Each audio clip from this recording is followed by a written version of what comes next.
నేడు మనం SA20 2025 టోర్నమెంట్లో జోబర్గ్ సూపర్ కింగ్స్ మరియు ఎంఐ కేప్ టౌన్ మధ్య జరిగిన రసవత్తర మ్యాచ్ హైలైట్స్ గురించి తెలుసుకుందాం.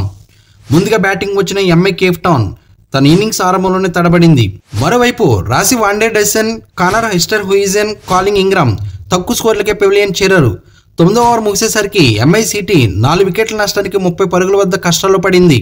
అయితే డివాల్డ్ బ్రేవిస్ మరియు జార్జ్ లిండే కలిసి ఇన్నింగ్స్ను కొంతవరకు నిలబెట్టారు. కానీ బ్రేవిస్ ఒక కీలక సమయంలో సిపామ్లా బౌలింగ్లో అవుట్ అయ్యాడు. అజ్మతుల్లా ఉమర్జాయ్ రన్అట్ కావడంతో ఎంఐ సిటీ 6 వికెట్ల నష్టానికి 75 పరుగుల వద్ద మరొకసారి కష్టాల్లో పడింది. తర్వాత జార్జ్ లిండే 48 పరుగులు మరియు డెలన్నో పొడ్గీటర్ 44 పరుగులతో అజేయంగా నిలిచి అద్భుత భాగస్వామ్యం 65 పరుగులు జత చేశారు. దీంతో ఎంఐ సిటీ 20 ఓవర్లలో 6 వికెట్ల నష్టానికి 140 పరుగులు చేయగలిగింది. 141 పరుగుల లక్ష్యంతో జోబర్గ్ సూపర్ కింగ్స్ ఇన్నింగ్స్ ప్రారంభించింది. డేవన్ కాన్వేను ట్రెంట్ బౌల్ట్ 3వ ఓవర్లోనే 9 పరుగులకి అవుట్ చేశాడు. కానీ కెప్టెన్ పాప్ డూప్లిసిస్ 23 బంతుల్లో 30 పరుగులు చేస్తూ జట్టు స్కోర్ని ముందుకు నడిపాడు. డూప్లిసిస్ అవుట్ అయిన తర్వాత లూయిస్ డి ప్లూయి 24 పరుగులతో బాధ్యత తీసుకుని జట్టును 11.3 ఓవర్లో 3 వికెట్ల నష్టానికి 82 పరుగుల స్కోర్కి తీసుకెళ్లాడు.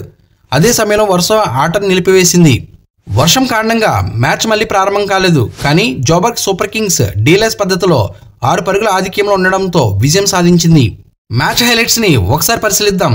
పాప్ డూప్లిసిస్ 23 బంతుల్లో 30 పరుగులు చేయగా జార్జ్ లిండే 35 బంతుల్లో 48 పరుగులు చేశాడు. అలాగే డెలన్నో పొడ్గీటర్ 22 బంతుల్లో 44 పరుగులతో నాట్అవుట్గా నిలిచాడు. అలాగే తబ్రై సంషి 19 పరుగులు ఇచ్చి 1 వికెట్ తీశాడు. జోబర్గ్ సూపర్ కింగ్స్ తమ మొదటి విజయంతో SA20 2025 పాయింట్ల పట్టికలో చోటు సంపాదించింది.